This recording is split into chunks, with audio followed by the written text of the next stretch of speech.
اعوذ باللہ من الشیطان الرجیم بسم اللہ الرحمن الرحیم۔ السلام علیکم ناظرین، میں ہوں آپ کا ہوسٹ محمد عقیل اور ہمارے اس چینل میں خوش آمدید۔ ناظرین اکرام، کرۂ ارض کے فطری توازن میں انسانی مداخلت جدید ٹیکنالوجی کے نام پر دوسرے سیاروں کو تو تسخیر کر رہی ہے، لیکن اس کی بے بسی کا عالم یہ ہے کہ اتنے مہینوں سے آسٹریلیا کے جنگلوں میں لگی آگ پر قابو پانے سے قاصر ہیں کہ جہاز، ہیلی کاپٹر اور آگ بجھانے والے تمام جدید آلات اور کیمیکلز کے ہوتے ہوئے بھی جدیدیت کا مارا انسان بے بسی کا شکار ہے اور قدرت کی طرف اپنی نظر جمائے ہوئے منتظر ہے کہ کب بادلوں سے بارشیں برسیں اور کسی طریقے سے یہ آگ ٹھنڈی ہو۔ اس سلسلے میں اگرچہ مسلمانوں نے نماز استسقاء ادا کر کے اپنا کردار نبھایا اور قدرت نے بارش کا سلسلہ بھی شروع کر دیا، لیکن دوستو اس قدر ترقی یافتہ دور میں ہر ٹیکنالوجی ہونے کے باوجود زندہ جلتے ہوئے معصوم جانور اور خوبصورت سرسبز درختوں کا تباہ و برباد ہونا کافی نہیں تھا کہ وہ آسٹریلیا میں 10,000 سے زائد اونٹوں کو تلف کرنے کی 5 روزہ مہم شروع کر دی گئی ہے۔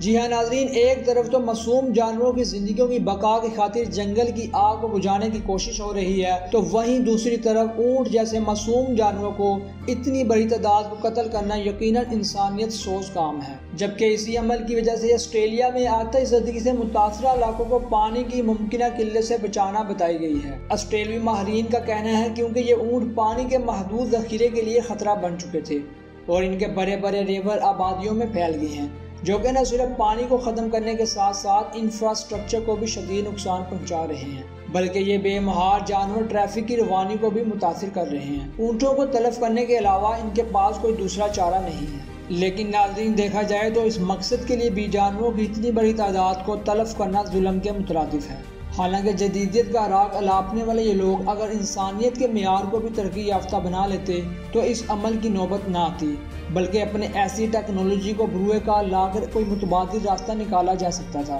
جن میں سے ایک انہیں کسی دوسرے آرام دہ علاقوں میں بھیج دینا شامل ہے۔ لیکن خواتین حضرات، آسٹریلوی نشریاتی ادارے کے مطابق اس مہم میں اونٹوں کو آبادی سے دور لے جا کر ہلاک کرنے کا عمل شروع کر دیا گیا ہے۔ ان کو مارنے کے بعد ان کی باقیات کو بھی جلا دیا جائے گا۔ اس عمل کے لیے متعلقہ اداروں کو ہیلی کاپٹرز کی مدد بھی فراہم کی گئی ہے۔ خواتین حضرات، اسلام کی روح سے اس موضوع پر روشنی ڈالیں تو ہمیں کچھ اس طرح کی حدیث مبارکہ سننے کو ملتی ہے کہ حدیث مبارکہ جس میں حضرت ابن عمر رضی اللہ تعالیٰ عنہ نے روایت کیا ہے کہ حضور صلی اللہ علیہ وآلہ وسلم نے ارشاد فرمایا ہے، جو انسان بھی کسی چیز یا اس سے بڑھ کر بھی کسی چھوٹی چیز کو ناحق قتل کرے تو اللہ تعالیٰ اس کے بارے میں اس سے سوال کرے گا۔ عرض کیا گیا، یا رسول اللہ صلی اللہ علیہ وآلہ وسلم، اس کا حق کیا ہے؟ فرمایا کہ اسے ذبح کر کے کھا لے اور اس طرح نہ کرے کہ اس کے سر کو کاٹ دے اور اسے پھینک دے۔ لہذا دوستو، اس حدیث مبارکہ سے معلوم ہوتا ہے کہ جیسا عمل آسٹریلیا میں اونٹوں کے ساتھ ہونے جا رہا ہے وہ ایک مذموم اور کبھی عمل ہے، جبکہ جانوروں کے ساتھ رحمت کا عین تقاضا یہی ہے کہ ان کے ساتھ رحم دلانہ سلوک کر کے کوئی متبادل راستہ تلاش کیا جائے، نہ کہ آگ بجھانے کی کوششوں میں ناکامی کا غصہ ان بیچارے جانوروں پر نکالا جائے۔